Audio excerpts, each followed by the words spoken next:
ഇന്ന് നമുക്ക് നിവിൻ പോളിയും ലിജോ മോളും കേന്ദ്ര കഥാപാത്രത്തിലെത്തുന്ന ബേബി ഗേൾ എന്ന മലയാള സിനിമയുടെ കഥ നോക്കിയാലോ? കഥയുടെ ചുരുക്കം എന്തെന്നാൽ, പ്രണയിച്ച് വിവാഹം കഴിച്ച കോളേജ് വിദ്യാർത്ഥികൾ, 19 വയസ്സും 29 വയസ്സും പ്രായമുള്ള പയ്യനും പെണ്ണിനും ഒരു പെൺകുഞ്ഞ് ജനിച്ചു. കുഞ്ഞ് ജനിച്ച് 3-ാം ദിവസമായപ്പോൾ കുഞ്ഞിനെ കാണാതായി. എന്നാൽ അതേ ദിവസം തന്നെ പർദ്ദ ധരിച്ചെത്തിയ യുവതി ഒരു ബാഗുമായി പോകുന്നത് ഹോസ്പിറ്റൽ അറ്റൻഡറായ നായകൻ കണ്ടു. അതോടെ പർദ്ദ ധരിച്ച സ്ത്രീക്ക് വേണ്ടിയിട്ടുള്ള അന്വേഷണവും ആരംഭിച്ചു. ഒടുവിൽ ആ സ്ത്രീയുടെ കയ്യിലുള്ള ബാഗ് കിട്ടുകയാണ്. പക്ഷെ അതിൽ കുഞ്ഞില്ല. ആരാണ് ആ ഒരു സ്ത്രീ? കുഞ്ഞിനെ കടത്തിയത് ആരാണ്? അതിന് പിന്നിലെ രഹസ്യമെന്ത് എന്നൊക്കെ അറിയണ്ടേ? എങ്കിൽ നമുക്ക് വേഗം സിനിമയുടെ കഥയിലേക്ക് കടക്കാം. അതിനു മുൻപായിട്ട് വീഡിയോ കാണുന്ന കൂട്ടുകാർ ഒന്ന് ലൈക്ക് ചെയ്യാനും ആദ്യമായിട്ട് വീഡിയോ കാണുന്നവരാണെങ്കിൽ ഒന്ന് സബ്സ്ക്രൈബ് ചെയ്യാനും മറക്കരുതേ. സിനിമ തുടങ്ങുമ്പോൾ തിരുവനന്തപുരത്തെ ഗുഡ് ഷെപ്പേർഡ് എന്ന പ്രൈവറ്റ് ഹോസ്പിറ്റലാണ് കാണിക്കുന്നത്. അവിടേക്ക് രാവിലെ തന്നെ ജോലിക്കെത്തുകയാണ് അറ്റൻഡറായ സനൽ. സനലാണ് കഥാനായകൻ. സനലെത്തി കുറച്ചുനേരം കഴിഞ്ഞതും മെറ്റേണിറ്റി വാർഡിൽ നിന്ന് പിങ്ക് അലാറം അടിക്കുന്നു. എന്തെന്നാൽ പ്രസവിച്ച് 3 ദിവസം പ്രായമുള്ള കുഞ്ഞിനെ കാണാനില്ല എന്ന്, അതും ഒരു പെൺകുഞ്ഞിനെ. ഇതറിയുന്ന സനലാണെങ്കിൽ ഒരു കാര്യം ചിന്തിക്കുന്നു. താൻ വരുന്ന സമയത്ത് ലിഫ്റ്റിൽ വെച്ച് പർദ്ദ ധരിച്ചൊരു പെൺകുട്ടി കയ്യിലൊരു വലിയ ബാഗുമായി പോകുന്നത് സനൽ കണ്ടിരുന്നു. ഇനി ആ പെൺകുട്ടിയായിരിക്കുമോ കുഞ്ഞിനെയും എടുത്തുകൊണ്ട് പോയിട്ടുണ്ടാവുക എന്ന് സനൽ ആലോചിക്കുന്നു. ഉടനെ തന്നെ സനലാണെങ്കിൽ ഹോസ്പിറ്റലിന് പുറത്തേക്ക് വന്ന് നോക്കുന്ന സമയത്ത് അവിടെയൊന്നും ആരെയും കാണുന്നതേയില്ല. അങ്ങനെ ഹോസ്പിറ്റലുകാരാണെങ്കിൽ പോലീസിനെ വിവരമറിയിക്കുകയാണ്. കുഞ്ഞിനെ കാണാതെ പോയ കേസ് അന്വേഷിക്കുവാനായിട്ട് പോലീസ് ഉദ്യോഗസ്ഥർ ഹോസ്പിറ്റലിലേക്ക് എത്തുകയാണ്. അവർ എത്തിയുടനെ ആദ്യം ചോദിച്ചത് മെറ്റേണിറ്റി വാർഡില് സെക്യൂരിറ്റി ഇല്ലേ എന്നായിരുന്നു. ഉണ്ട്, സെക്യൂരിറ്റിയുടെ ടൈം 10 മണി വരെയാ. എന്നാൽ ഇന്നേ ദിവസം സെക്യൂരിറ്റി നേരത്തെ പോയി. ആരോടും ഒന്നും തന്നെ പറഞ്ഞില്ല. 8 മണിയായപ്പോൾ ഇവിടെ നിന്ന് പോയി എന്നും ഹോസ്പിറ്റലിലുള്ളവർ പറയുന്നു. അതുകൊണ്ട് തന്നെ പോലീസ് ഉദ്യോഗസ്ഥരാണെങ്കിൽ സെക്യൂരിറ്റിയെ വിളിപ്പിക്കുകയാണ്. സെക്യൂരിറ്റിയുടെ പേരാണ് സുകുമാരൻ. എന്തുകൊണ്ടാണ് നിങ്ങൾ ആരോടും പറയാതെ 8 മണിക്ക് നേരത്തെ പോയതെന്ന് ചോദിക്കുമ്പോൾ, എന്റെ മകളുടെ വിവാഹം ഉറപ്പിച്ചിരിക്കുക. അപ്പോൾ വിവാഹത്തിനെ സംബന്ധിച്ച് കുറച്ച് കാര്യങ്ങളൊക്കെ ചെയ്യാനുണ്ടായിരുന്നു. അതുകൊണ്ടാണ് ഞാൻ നേരത്തെ പോയതെന്നും സെക്യൂരിറ്റി പറയുന്നു. നേരത്തെ പോകുന്ന വിവരം എന്തുകൊണ്ട് ആരോടും പറയാതിരുന്നതെന്ന് പോലീസുകാർ ചോദിക്കുമ്പോൾ, ഞാൻ പറഞ്ഞിരുന്നു, സനലിനോട് പറഞ്ഞിട്ടാണ് ഞാൻ പോയതെന്നും സുകുമാരൻ പറയുന്നു. എന്നാൽ അത് കേട്ട് സനൽ പറയുന്നതോ, എനിക്കറിയത്തില്ല, എനിക്കിതുമായിട്ടൊരു ബന്ധവുമില്ല എന്ന് പറഞ്ഞ് സനൽ ഒഴിഞ്ഞു മാറുകയാണ്. സെക്യൂരിറ്റിക്ക് വല്ലാതെ ദേഷ്യം വരും. എന്നാൽ പോലീസുകാരാണെങ്കിലോ സെക്യൂരിറ്റിയെ ഒരു ഒഴിഞ്ഞ റൂമിൽ കൊണ്ടുവന്ന് അടിച്ച് ചോദ്യം ചെയ്യുകയും ചെയ്യുന്നു. അതേസമയം ഹോസ്പിറ്റലിലെ CCTV ഫുട്ടേജ് ഒക്കെ ചെക്ക് ചെയ്യുകയാണ്. ചെക്ക് ചെയ്യുന്ന സമയത്ത് സംശയം തോന്നും വിധം പർദ്ദ ധരിച്ചൊരു പെൺകുട്ടി കയ്യിലൊരു ബാഗുമായി പോകുന്നത് പോലീസുകാർ കാണുന്നു. എന്നാൽ അത് സനലും കാണുന്നുണ്ടായിരുന്നു. ദേ, ഞാൻ വരുന്ന സമയത്ത് ഈ പെണ്ണിനെ ഞാൻ കണ്ടിരുന്നു. അവളുടെ കയ്യിൽ വലിയൊരു ബാഗും ഉണ്ടായിരുന്നു. പർദ്ദ ധരിച്ചിരുന്നത് കൊണ്ട് മുഖവും കാണാൻ കഴിഞ്ഞില്ല എന്നുള്ള കാര്യം സനൽ പറയുന്നു. പർദ്ദ ധരിച്ച സ്ത്രീക്ക് വേണ്ടിയിട്ടുള്ള അന്വേഷണവും ആരംഭിച്ചു. ബസ് സ്റ്റാൻഡ്, റെയിൽവേ സ്റ്റേഷൻ, അങ്ങനെ എല്ലായിടത്തും അന്വേഷിക്കുകയാണ്. മാത്രവുമല്ല റോഡിലെ CCTV ഫുട്ടേജും ഒക്കെ ചെക്ക് ചെയ്യുന്നുണ്ട്. അതേസമയം പോലീസ് ഉദ്യോഗസ്ഥരാണെങ്കിൽ കാണാതെ പോയ കുഞ്ഞിന്റെ പാരന്റ്സിനെ കാണുവാനായും എത്തിയിരിക്കുകയാണ്. കുഞ്ഞിന്റെ അമ്മയുടെ പേര് മീനാക്ഷി. മീനാക്ഷിക്ക് 19 വയസ്സാണ്. ബാംഗ്ലൂരിൽ ഫസ്റ്റ് ഇയർ പഠിക്കുന്ന സമയത്ത് 3rd ഇയർ പഠിക്കുന്ന ആകാശ് എന്ന പയ്യനെ പ്രണയിച്ച് വിവാഹം കഴിച്ചു. വിവാഹത്തിന് ശേഷം മീനാക്ഷി പഠിത്തവും ഉപേക്ഷിച്ചു. എന്നാൽ ഈ കുഞ്ഞുണ്ടായതില് അവർക്ക് രണ്ടുപേർക്കും ഒട്ടും താല്പര്യമില്ലാത്തതുപോലെയാണ് അവരുടെ സംസാരത്തിൽ നിന്ന് മനസ്സിലാകുന്നത്. കുഞ്ഞിനെ കാണാതായ വിവരം മീഡിയക്കാരൊക്കെ അറിഞ്ഞതുകൊണ്ട് തന്നെ ഹോസ്പിറ്റലിലേക്ക് മീഡിയക്കാരൊക്കെ എത്തുന്നുണ്ട്. മാത്രമല്ല ന്യൂസ് ചാനലിലൊക്കെ ഒരു വാർത്ത കാണിച്ചുകൊണ്ടിരിക്കുകയാണ്. എന്നാൽ ഇത് ഓട്ടോ ഓടിക്കുന്ന ഒരു ലേഡി കാണുന്നു. പർദ്ദ ധരിച്ചൊരു സ്ത്രീയാണ് കുഞ്ഞിനെ കടത്തിക്കൊണ്ട് പോയതെന്ന സംശയമൊക്കെ വാർത്തയിൽ പറയുന്നത് കൊണ്ട് തന്നെ ഈ ലേഡിയാണെങ്കിൽ പർദ്ദ ധരിച്ച് അതുപോലെ തന്നെ കയ്യിലൊരു ബാഗുമായി പോകുന്ന ഒരു സ്ത്രീയെ സംശയിക്കും വിധം കാണുകയാണ്. ഉടനെ തന്നെ അവരാണെങ്കിൽ പോലീസിനെ വിവരം അറിയിച്ചു. അങ്ങനെ പോലീസുകാരാണെങ്കിൽ ഏത് സ്ഥലത്ത് വെച്ചാണ് ആ ഒരു ഓട്ടോ ഓടിക്കുന്ന ലേഡി പർദ്ദ ധരിച്ച സ്ത്രീയെ കണ്ടോ അവിടേക്ക് പോകുവാനായും ഇറങ്ങുന്നു. എന്നാൽ അപ്പോഴേക്കും സനൽ പറയുന്നുണ്ട്, ഞാനല്ലേ അവരെ നേരിട്ട് കണ്ടത്. അപ്പോൾ അവർക്ക് എത്ര ഹൈറ്റ് വരും, വെയിറ്റ് വരും, അവരുടെ കയ്യിലിരിക്കുന്ന ബാഗ് എങ്ങനത്തെ കളറാണ് എന്നുള്ള കാര്യമൊക്കെ എനിക്കല്ലേ അറിയാവൂ. ഞാനും കൂടെ വരട്ടെ എന്ന് സനലും പറയുന്നു. അങ്ങനെ സനലിനെയും കൂട്ടിക്കൊണ്ടാണ് പോകുന്നത്. പർദ്ദ ധരിച്ച സ്ത്രീയെ അന്വേഷിച്ച് പോകുന്ന സമയത്ത് വഴിയിൽ വെച്ച് അവരുടെ കയ്യിലിരുന്ന അതേ ബാഗ് കിടക്കുന്നത് സനൽ കാണുന്നു. അങ്ങനെ അവിടെ നിർത്തി ബാഗ് പരിശോധിക്കുന്ന സമയത്ത് ബാഗിൽ നിന്നും ഒന്നും കിട്ടുന്നതേയില്ല. ആ പരിസരം മുഴുവൻ അവർ അന്വേഷിക്കുകയാണ്. സനലും കൂടെ ചേരുന്നു. എന്നാൽ അവിടെ വെച്ച് ഒരു സ്ത്രീയുടെ കയ്യിൽ അതേപോലൊരു കൈക്കുഞ്ഞിരിക്കുന്ന കാര്യം സനൽ ശ്രദ്ധിക്കുന്നു. സാറേ, ഇനി അന്വേഷണമൊന്നും വേണ്ട, കുഞ്ഞിനെ കിട്ടിയെന്ന് പറഞ്ഞ് ആ കുഞ്ഞിനെ കയ്യിലെടുക്കുകയാണ് സനൽ. അങ്ങനെ പോലീസുകാരാണെങ്കിലോ ആ കുഞ്ഞിനെയും സ്ത്രീയെയും കൊണ്ട് അവിടെ അവിടെ നിന്ന് നേരെ ഹോസ്പിറ്റലിലേക്ക് പോകുന്നു. ഹോസ്പിറ്റൽ മുഴുവൻ മീഡിയക്കാരുണ്ടല്ലോ. ജീപ്പിൽ നിന്നും കൈക്കുഞ്ഞുമായിട്ട് പുറത്തേക്ക് ഇറങ്ങുന്ന സനലിനെ തന്നെയാണ് എല്ലാവരും ഉറ്റുനോക്കുന്നത്. എല്ലാവരും സനലിനെ അഭിനന്ദിക്കുകയും ഒക്കെ ചെയ്യുന്നു. ചുരുങ്ങിയ സമയം കൊണ്ട് കുഞ്ഞിനെ കണ്ടുപിടിച്ചല്ലോ എന്ന് പറഞ്ഞാണ് എല്ലാവരും സനലിനെ അഭിനന്ദിക്കുന്നത്. അങ്ങനെ തലയെടുപ്പോടുകൂടി സനലാണെങ്കിൽ കുഞ്ഞുമായിട്ട് അകത്തേക്ക് കയറി വരികയാണ്. കുഞ്ഞിനെ കൊണ്ടുവന്ന് നഴ്സിന്റെ കയ്യിൽ ഏൽപ്പിക്കുന്ന സമയത്താണ് അവിടെ ഒരു ട്വിസ്റ്റ്. കുഞ്ഞിനെ കണ്ട നഴ്സ് പറയുന്നത് ഇതല്ല കാണാതെ പോയി കുഞ്ഞെന്ന്. അതേസമയം കൂടെ വന്ന കുഞ്ഞിന്റെ അമ്മയാണെങ്കിൽ തന്റെ കുഞ്ഞിനെ ഏറ്റുവാങ്ങിയിട്ട് ഞങ്ങളാരും കുഞ്ഞുങ്ങളെ മോഷ്ടിക്കുന്ന ആളല്ല എന്ന് പറഞ്ഞിട്ട് പോലീസുകാരെ വഴക്ക് പറഞ്ഞിട്ടാണ് തന്റെ കുഞ്ഞുമായിട്ട് ആ അമ്മ ഇറങ്ങിപ്പോകുന്നത്. അതോടുകൂടി പോലീസുകാർക്കും വല്ലാത്ത ദേഷ്യമായി. പോലീസ് ഉദ്യോഗസ്ഥനാണെങ്കിലോ സനലിനെ ഒരുപാട് വഴക്ക് പറയുകയും ഒക്കെ ചെയ്യുന്നുണ്ട്. എന്നാൽ അതേ സമയം തന്നെയായിരുന്നു സനൽ ഒരു കാര്യം പോലീസ് ഉദ്യോഗസ്ഥനോട് തുറന്നു പറയുന്നത്. സാറേ, ഞാനൊരു കള്ളം പറഞ്ഞു. സത്യത്തിൽ സെക്യൂരിറ്റിന്ന് നേരത്തെ പോയത് എന്നോട് പറഞ്ഞിട്ട് തന്നെയാ. ഞാനാ നേരത്തെ വരേണ്ടിയിരുന്നത്. പക്ഷേ ഞാൻ ലേറ്റായി പോയി. കാരണം എൻ്റെ വൈഫ് സൗദിയിൽ നിന്ന് വരുന്നത് കൊണ്ട് തന്നെ വൈഫിനെ വിളിക്കുവാൻ വേണ്ടിയിട്ട് ഞാൻ പോയിരുന്നു. അതാ ഞാൻ ലേറ്റായത്. പിന്നീട് ഇങ്ങനെയൊക്കെയുള്ള പ്രശ്നം നടന്നതുകൊണ്ട് ഞാൻ അങ്ങനെ എനിക്ക് അറിയില്ല എന്ന് പറഞ്ഞതാണെന്നും സനൽ പറയുന്നു. സത്യത്തിൽ സെക്യൂരിറ്റിയെ പോലീസുകാർ റൂമിൽ കൊണ്ടുവന്ന് അടിച്ച് ചോദ്യം ചെയ്യുന്നത് കണ്ട് സനലിന് വല്ലാതെ കുറ്റബോധം തോന്നിയത് കൊണ്ടാണ് ഇപ്പോൾ ഈ സത്യങ്ങളൊക്കെ തുറന്നു പറഞ്ഞത്. എന്നാൽ പോലീസ് ഉദ്യോഗസ്ഥർക്ക് സനലിനെ നല്ല സംശയമായി. സനലിന്റെ കോൾ ഡീറ്റെയിൽസ് ഒക്കെ എടുക്കണമെന്നും പോലീസ് ഉദ്യോഗസ്ഥൻ പറയുന്നു. അതേസമയം തന്നെയായിരുന്നു സനൽ കൊണ്ടുവന്ന കുഞ്ഞ് യഥാർത്ഥത്തിൽ കാണാതെ പോയി കുഞ്ഞല്ല എന്നുള്ള വാർത്തയൊക്കെ ന്യൂസിൽ വരുന്നത്. ഇത് സനലിന്റെ വൈഫും കാണുന്നുണ്ട്. വൈഫ് സനലിനെ വിളിച്ച് ഒരുപാട് വഴക്ക് പറയും. സനൽ കാരണം ഹോസ്പിറ്റലിന് ഒരുപാട് പ്രശ്നമുണ്ടായതുകൊണ്ട് തന്നെ സനലിനെ ജോലിയിൽ നിന്നും പറഞ്ഞു വിടുകയും ചെയ്യുന്നു. അതോടുകൂടി എങ്ങനെയെങ്കിലും ഈ കുഞ്ഞ് കാണാതെ പോയതിന് പിന്നിലുള്ള യഥാർത്ഥ സത്യം എന്തെന്ന് കണ്ടെത്തണമെന്നും കുഞ്ഞിനെ കണ്ടെത്തണമെന്നും സനൽ തീരുമാനിക്കുന്നു. അതുകൊണ്ട് തന്നെ ഹോസ്പിറ്റലിലെ CCTV ഫുട്ടേജ് ഒക്കെ സനൽ ചെക്ക് ചെയ്യുകയാണ്. അതേസമയം പോലീസ് ഉദ്യോഗസ്ഥരും CCTV ഫുട്ടേജ് ഒക്കെ ചെക്ക് ചെയ്യുന്നു. വഴിയിൽ നിന്നുമൊക്കെ കിട്ടിയ ഫുട്ടേജിൽ നിന്നും പർദ്ദയിട്ട് നടന്നു പോകുന്നത് യഥാർത്ഥത്തിൽ അതൊരു സ്ത്രീയല്ല എന്ന് ബോഡി ലാംഗ്വേജ് വെച്ച് പോലീസുകാർ കണ്ടെത്തുകയാണ്. അതൊരു പുരുഷനാണെന്നും പോലീസുകാർ പറയുന്നു. എന്നാൽ ഇതെല്ലാം അറിഞ്ഞ സനലാണെങ്കിൽ ഒരു കാര്യം ചിന്തിക്കുകയാണ്. 2-3 ദിവസങ്ങൾക്ക് മുൻപ് തൻ്റെ അടുത്തേക്ക് ഒരു പയ്യൻ വന്നിരുന്നു. ആ പയ്യനാണെങ്കിൽ തനിക്ക് എയ്ഡ്സ് ഉണ്ടെന്നാണ് പറഞ്ഞത്. ബ്ലഡ് ടെസ്റ്റ് ചെയ്യാൻ വന്നതാണെന്ന് പറഞ്ഞത് കൊണ്ട് തന്നെ സനലാണ് അവന് ലാബൊക്കെ കാണിച്ചു കൊടുത്തതും. ഇനി ആ പയ്യനായിരിക്കും ഇതിന് പിന്നിലെന്ന സംശയവും അവനുണ്ടാകുന്നു. അതേസമയം തന്നെയായിരുന്നു ഫുട്ടേജിൽ ആ പയ്യനെ ലാബിലേക്ക് കൂട്ടിക്കൊണ്ടു പോകുന്നതൊക്കെ സനൽ കാണുന്നുമുണ്ട്. ആ പയ്യന്റെ നോട്ടം മെറ്റേണിറ്റി വാർഡിലേക്കായിരുന്നു. അതോടുകൂടി അവനായിരിക്കും ഇതിന് പിന്നിലെന്നും സനൽ ഉറപ്പിക്കുകയാണ്. അങ്ങനെ സനൽ നേരെ പോകുന്നത് ലാബിലേക്കാണ്. 2-3 ദിവസം മുൻപ് HIV ടെസ്റ്റ് എടുക്കാൻ വന്ന പയ്യന്റെ ഡീറ്റെയിൽസ് തരുമോ എന്ന് ചോദിക്കുന്നു. ആദ്യമൊക്കെ അവർ കൊടുക്കുവാനായിട്ട് മടിക്കും. എന്നാൽ സനലിന്റെ അവസ്ഥ കണ്ട് അവർ ഡീറ്റെയിൽസ് എടുത്ത് കൊടുക്കുകയാണ്. പയ്യന്റെ പേര് വിവേക് എന്നായിരുന്നു. ആ സീൻ അവിടെ കട്ടായി വിവേകിനെയാണ് കാണിക്കുന്നത്. സത്യത്തിൽ വിവേക് തന്നെയാണ് കുഞ്ഞിനെ ഹോസ്പിറ്റലിൽ നിന്നും അടിച്ചുകൊണ്ടു പോയതും. വിവേക് എന്തിനു വേണ്ടിയിട്ടാണ് കുഞ്ഞിനെ കടത്തിക്കൊണ്ട് പോയതെന്ന് നമ്മളെ കാണിക്കുന്നുണ്ട്. വിവേകിനൊരു സഹോദരിയുണ്ട്. സഹോദരി പ്രണയിച്ച് വിവാഹം കഴിച്ചതാ. എന്നാൽ കുഞ്ഞുങ്ങളില്ല എന്ന പേരിൽ സഹോദരിയുടെ ഭർത്താവ് അവളെ ഒരുപാട് ടോർച്ചർ ചെയ്യുമായിരുന്നു. 2-3 തവണ പ്രഗ്നന്റ് ആയതാ. എന്നാൽ അതൊക്കെ അബോഷനായി പോയി. എന്നാൽ അവസാനമായിട്ട് അവൾ പ്രഗ്നന്റ് ആയി. എന്നാൽ ആ കുഞ്ഞ് ജനിച്ച ഉടനെ തന്നെ കുഞ്ഞ് മരണപ്പെട്ടു പോവുകയും ചെയ്തു. അതോടുകൂടി സഹോദരി ആകെ തകർന്നു പോവുകയാണ്. ഈ കുഞ്ഞു കൂടി ഇല്ലാതെ താൻ എങ്ങനെ വീട്ടിൽ കയറി ചെല്ലുമെന്നാണ് സഹോദരിയുടെ ചിന്തയും. കുഞ്ഞ് അബോഷനായി പോകുമെന്ന് കരുതിയാണ് ഭർത്താവ് പ്രസവത്തിന്റെ കാര്യത്തിന് പോലും വരാത്തത്. താൻ കുഞ്ഞില്ലാതെ വീട്ടിൽ ചെന്ന് കഴിഞ്ഞാൽ ഭർത്താവ് തന്നെ ടോർച്ചർ ചെയ്യുമെന്ന് പറഞ്ഞാണ് സഹോദരി കരയുന്നത്. തന്റെ സഹോദരിയുടെ അവസ്ഥ കണ്ട്, സഹോദരിയുടെ കരച്ചിൽ കണ്ട് സഹിക്കാനാകാതെയാണ് വിവേക് കുഞ്ഞിനെ കടത്തിക്കൊണ്ടു പോയതും. അങ്ങനെ കുഞ്ഞുമായിട്ട് തന്റെ സഹോദരിക്ക് അടുത്തേക്ക് എത്തുകയാണ് വിവേക്. ഈ കുഞ്ഞ് എവിടെ നിന്നാന്ന് ചോദിക്കുമ്പോൾ അത് ഞാൻ നിനക്ക് വേണ്ടിയിട്ട് കൊണ്ടുവന്നതാണെന്നും വിവേക് പറയുന്നു. എന്നാൽ വിവേകിന്റെ സഹോദരിയാണെങ്കിൽ ആ കുഞ്ഞിനെ ഏറ്റുവാങ്ങുവാനായിട്ട് തയ്യാറാകുന്നതേയില്ല. കുഞ്ഞിന്റെ അമ്മ ഇപ്പോൾ എത്ര വിഷമിക്കുന്നുണ്ടായിരിക്കും. നീ ഈ കുഞ്ഞിനെ എവിടെ നിന്നാണോ കൊണ്ടുവന്നത് അവിടേക്ക് തന്നെ കൊണ്ടുപോകുവാനായിട്ടും വിവേകിനോട് സഹോദരി പറയുന്നു.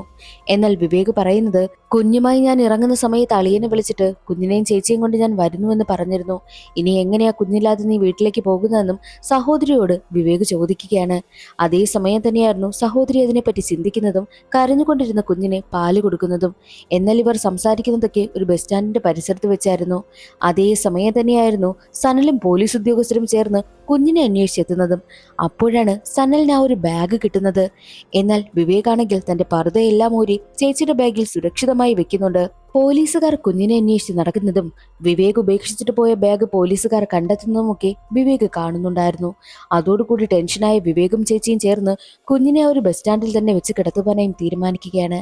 എന്തായാലും അവർ കുഞ്ഞിനെ അവിടെ വെച്ച് കിടത്തിയിട്ട് പോയി കഴിഞ്ഞാൽ പോലീസുകാർ കുഞ്ഞിനെ അന്വേഷിച്ച് വരികയല്ലേ, ഉറപ്പായിട്ടും ഈ കുഞ്ഞിനെ കണ്ടുകിട്ടി കഴിഞ്ഞാൽ അവർ കൊണ്ടുപോകും, തങ്ങൾക്കൊരു പ്രശ്നവും വരില്ല എന്നും വിവേക് ചിന്തിക്കുന്നു. അങ്ങനെ അവർ കുഞ്ഞിനെ അവിടെ കിടത്തിയിട്ട് മാറി നിൽക്കുകയായിരുന്നു.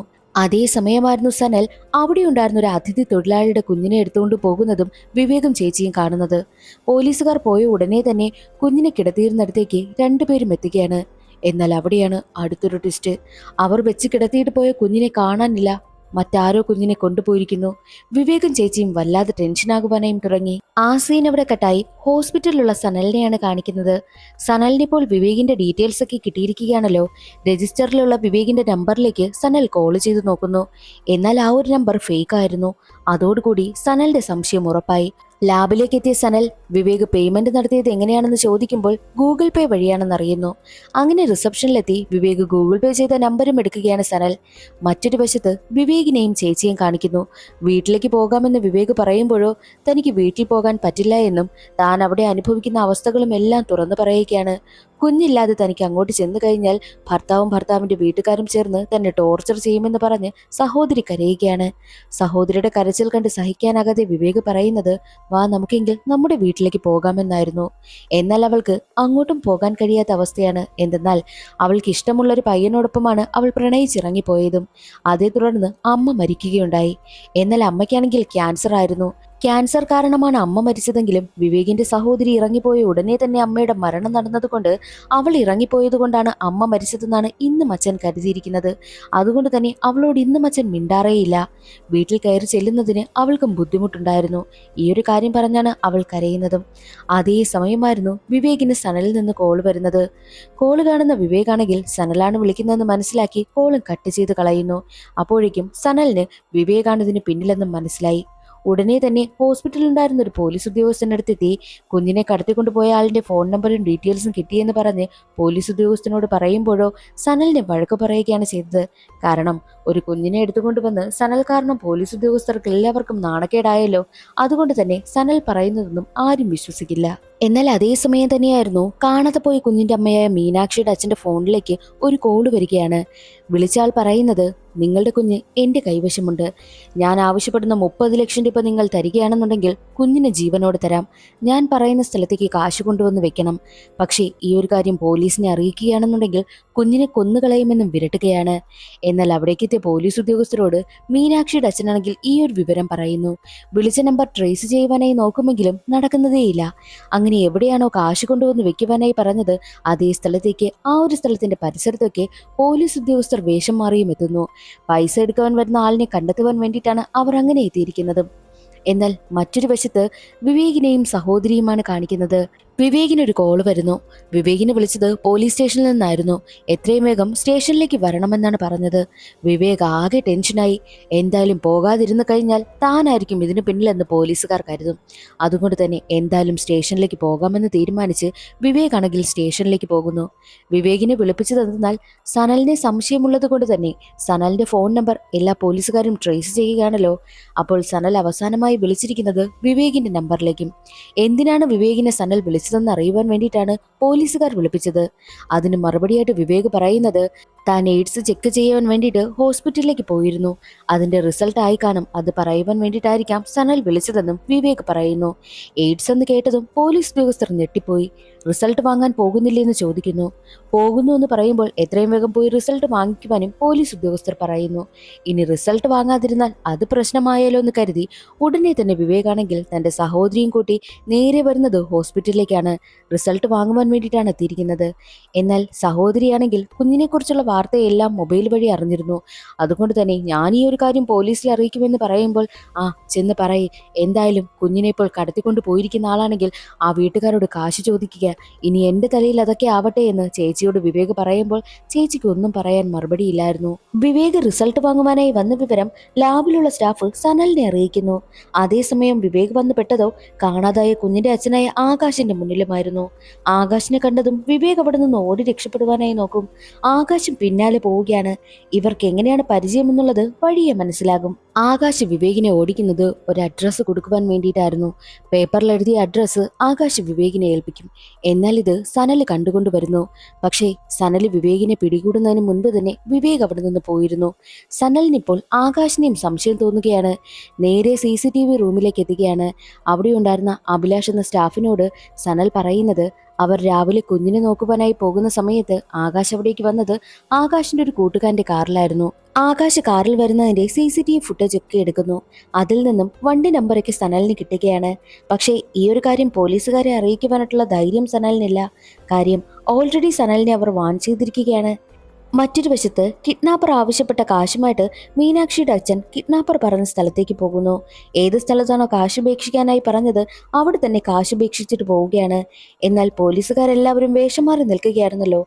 ആരെങ്കിലും കാശെടുക്കാനായി വരുന്നു എന്ന് അവർ നിരീക്ഷിക്കുന്നുണ്ടായിരുന്നു.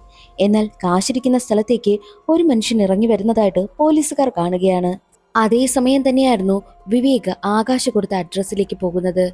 ഈ കാശ് വെച്ചിരിക്കുന്ന അതേ കോളനിയിൽ തന്നെയാണ് വിവേകും എത്തിയിരിക്കുന്നത്. പക്ഷേ പോലീസുകാരെല്ലാവരും കാശെടുക്കുവാനായി വരുന്ന ആ ഒരു മനുഷ്യനെ നോക്കിക്കൊണ്ട് നിൽക്കുന്നത് കൊണ്ട് തന്നെ വിവേക് അതുവഴി പോകുന്നതെന്നും പോലീസുകാർ ശ്രദ്ധിച്ചതേയില്ല. വിവേക് അങ്ങനെ അഡ്രസ്സിൽ പറഞ്ഞ വീട്ടിലേക്ക് എത്തുന്നു.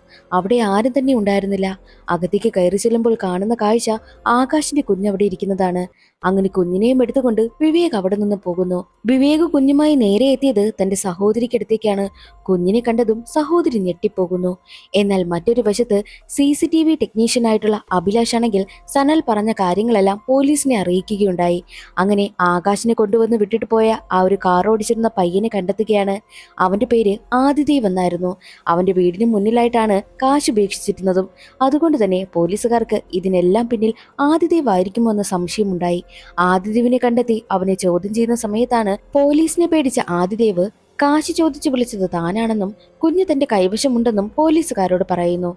ആദിദേവ് ഇപ്പോൾ പോലീസുമായി നിൽക്കുന്ന വീട് സത്യത്തിൽ ആദിദേവിന്റെ റിലേറ്റീവിന്റെ ആയിരുന്നു. അതുകൊണ്ട് തന്നെ ആദിദേവ് തന്റെ വീട്ടിലേക്ക് പോലീസുകാരെയും കൊണ്ട് പോവുകയാണ്. അപ്പോൾ കാശെടുക്കുവാനായി വന്നത് ആരെന്നൊരു ചോദ്യമില്ലേ? സത്യത്തിൽ അത് ആ കോളനിയിലെ പ്രസിഡന്റ് ആയിരുന്നു. വശപ്പിശകായിട്ടൊരു ബാഗ് കിടക്കുന്നത് കണ്ട് അതെന്താണെന്ന് അറിയുവാൻ വേണ്ടിയിട്ട് നോക്കാൻ എത്തിയതായിരുന്നു അദ്ദേഹവും. അങ്ങനെ ആദിദേവ് തന്റെ വീട്ടിലേക്ക് പോലീസുകാരെയും കൊണ്ടുവരികയാണ്.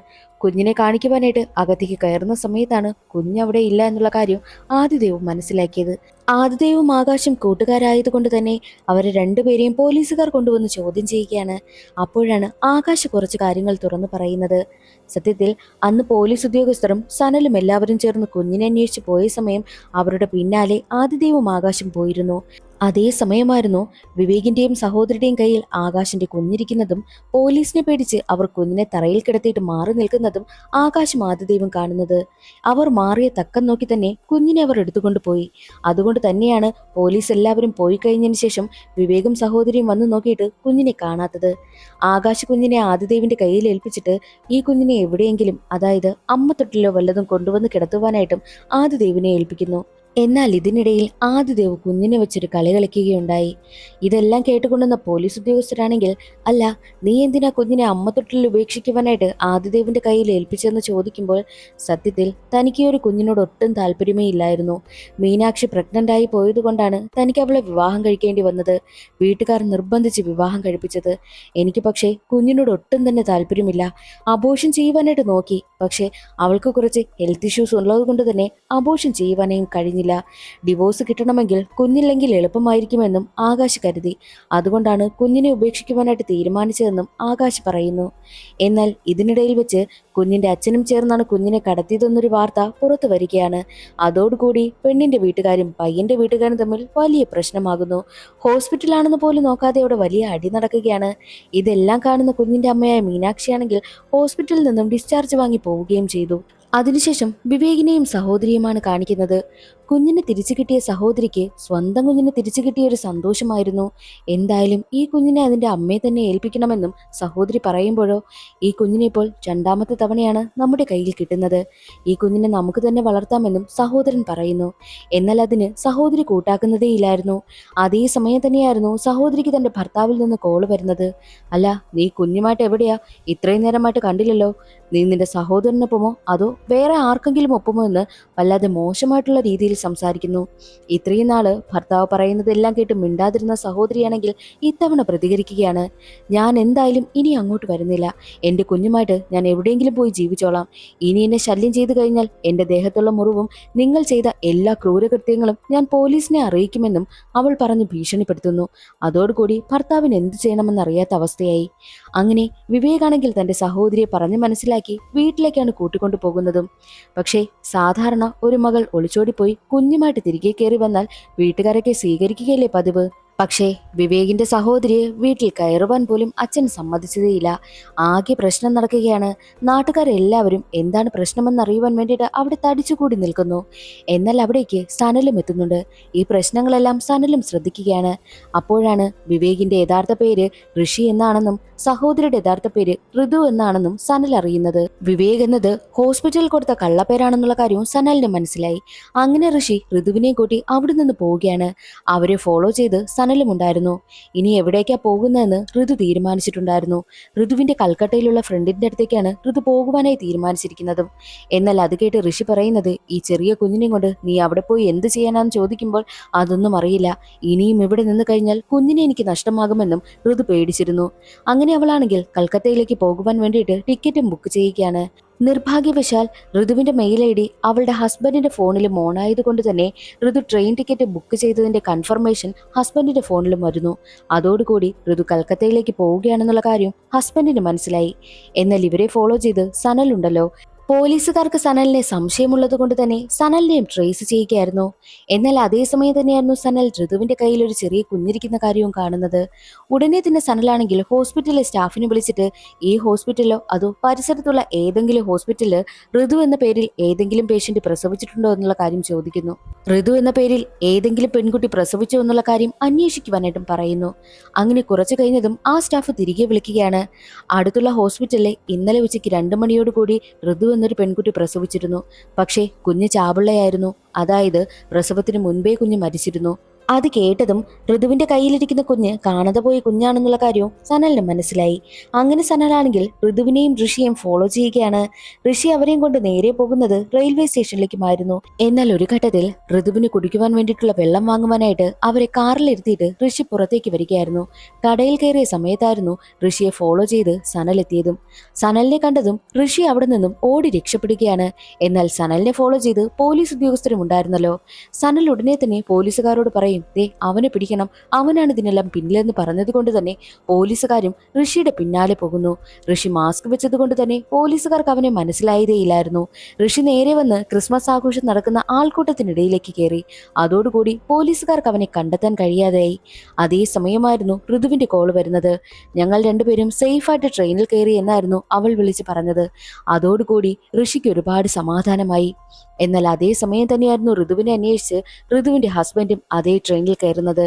പക്ഷേ ഏത് സീറ്റിലാണോ ഋതു ഇരിക്കേണ്ടത് ആ സീറ്റിൽ വന്ന് നോക്കുമ്പോൾ ഋതുവിനെ കാണുന്നതേയില്ല.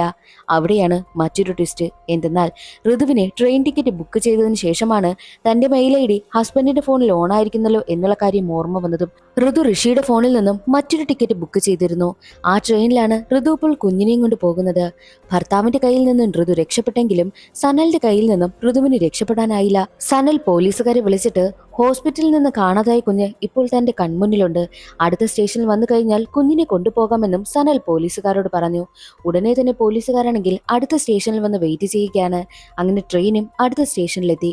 പോലീസ് ഉദ്യോഗസ്ഥർ സനലിന്റെ അടുത്തേക്ക് വന്ന് നോക്കുന്ന സമയത്ത് കുഞ്ഞെവിടെയും ചോദിക്കുന്നു. ദേ എന്ന് പറഞ്ഞ് അവൻ നേരെ ചൂണ്ടിക്കാണിക്കുകയാണ്. പക്ഷേ അവിടെ ആരും തന്നെ ഉണ്ടായിരുന്നില്ല. പോലീസുകാർ അവിടെ ആകെ അന്വേഷിച്ചിട്ടും ആരെയും തന്നെ കിട്ടിയില്ല. ഉടനെ തന്നെ സനലിനെ സ്റ്റേഷനിലേക്കും കൊണ്ടുപോയി ചോദ്യം ചെയ്യുന്നു. അല്ല, നീ എന്തിനാ ഹോസ്പിറ്റലിൽ നിന്ന് നിനക്ക് ജോലി നഷ്ടമായിട്ടും നീ പോകാതെ അവിടെ തന്നെ കിടന്ന് കറങ്ങിയതെന്ന് ചോദിക്കുമ്പോൾ എന്തായാലും എനിക്ക് ജോലി പോയില്ലേ, പെട്ടെന്ന് വീട്ടിൽ പോയിട്ട് എന്താ കാര്യമെന്നായിരുന്നു സനലിന്റെ മറുപടി. പിന്നെ നീ എന്തിനാ ട്രെയിനിൽ കയറിയതെന്ന് ചോദിക്കുമ്പോൾ അത് എന്റെ വണ്ടിയുടെ പെട്രോൾ തീർന്നു, അതുകൊണ്ടാണ് ഞാൻ ട്രെയിനിൽ കയറിയതെന്നും സനൽ പറയുന്നു. നീ എന്തിനാ റെയിൽവേ സ്റ്റേഷന്റെ പരിസരത്ത് വെച്ച് ഒരുത്തനുമായിട്ട് അടികൂടിയെന്ന് ചോദിക്കുമ്പോൾ അവൻ എന്റെ പോക്കറ്റ് അടിക്കുവാനായിട്ട് ശ്രമിച്ചു, അതുകൊണ്ടാണ് ഞാൻ അവനുമായിട്ട് തല്ലുണ്ടാക്കിയതെന്നും സനൽ പറയുന്നു. അങ്ങനെ സനലാണെങ്കിൽ പറയുന്നതെല്ലാം കേട്ട് പോലീസുകാർ സനലിനെ വെറുതെ വിടുകയാണ്. സനൽ എന്തിനാണ് ഇങ്ങനെ കള്ളം പറഞ്ഞതെന്നാണ് പിന്നീട് കാണിക്കുന്നത്. അവിടെയാണ് കഥയിലെ മറ്റൊരു ട്വിസ്റ്റ്. പോലീസുകാരെ വിളിച്ചറിയിച്ചതിന് ശേഷം സനൽ നേരെ ഋതുവിന്റെ അടുത്തേക്ക് വരുന്നു. അടുത്ത സ്റ്റേഷനിൽ കുഞ്ഞിനെ കൊണ്ടുപോകുവാനായിട്ട് പോലീസുകാർ നിൽക്കുകയാണ്. അതുകൊണ്ട് വലിയ പ്രശ്നമൊന്നും ഉണ്ടാക്കരുതെന്നും ഋതുവിനോട് പറയുന്നു. എന്നാൽ അതിന് മറുപടിയായിട്ട് ഋതു പറയുന്നത്, ഞാൻ ഈ കുഞ്ഞിനെ അതിന്റെ അമ്മയായ മീനാക്ഷിയെ ഏൽപ്പിക്കുവാനായിട്ട് ചെന്നിരുന്നു. പക്ഷേ മീനാക്ഷിക്ക് ഈ കുഞ്ഞിനെ വളർത്തുവാനായിട്ടുള്ള പ്രായമായില്ല എന്നും അതുകൊണ്ട് കുഞ്ഞിനെ തനിക്ക് വേണ്ട എന്ന് പറഞ്ഞ് എന്നെ ഏൽപ്പിക്കുകയുണ്ടായി എന്നും ഋതു പറയുന്നു. ഋതു പറഞ്ഞതൊക്കെ സത്യമാണോ എന്ന് അറിയുവാൻ വേണ്ടിയിട്ട് സനലാണെങ്കിൽ മീനാക്ഷിയെ വിളിച്ചു ചോദിക്കുകയാണ്. മീനാക്ഷിയെ വിളിച്ചതിൽ നിന്നും മീനാക്ഷിക്ക് കുഞ്ഞിനെ വളർത്താൻ താല്പര്യമില്ല എന്നും അതുകൊണ്ടാണ് ഋതുവിനെ ഏൽപ്പിച്ചതെന്നും സനലിന് മനസ്സിലായി. അങ്ങനെയാണ് പോലീസുകാരുടെ പിടിയിൽ ഋതുവും കുഞ്ഞും അകപ്പെടുന്നതിന് മുൻപ് തന്നെ സനൽ അവരെ അവിടെ നിന്നും മാറ്റിയത്. ഇതാണ് യഥാർത്ഥത്തിൽ സംഭവിച്ചത്. അതുകൊണ്ടാണ് പോലീസുകാർ വന്ന് അന്വേഷിച്ചപ്പോൾ ഋതുവിനെയും കുഞ്ഞിനെയും കാണാത്തത്. അങ്ങനെ സമാധാനത്തോടെയും സന്തോഷത്തോടുകൂടിയും ആ ഒരു പെൺകുഞ്ഞിനെയും കൊണ്ട് ട്രെയിനിൽ പോകുന്ന ഋതുവിനെ കാണിച്ചുകൊണ്ട് സിനിമയുടെ കഥ അവിടെ അവസാനിക്കുകയാണ്. ഇന്നത്തെ ഈ ഒരു വീഡിയോ എല്ലാവർക്കും ഇഷ്ടമായെന്ന് കരുതുന്നു. അടുത്തൊരു സിനിമയുടെ കഥയിൽ കാണാം. അതുവരെ എല്ലാവർക്കും ബൈ.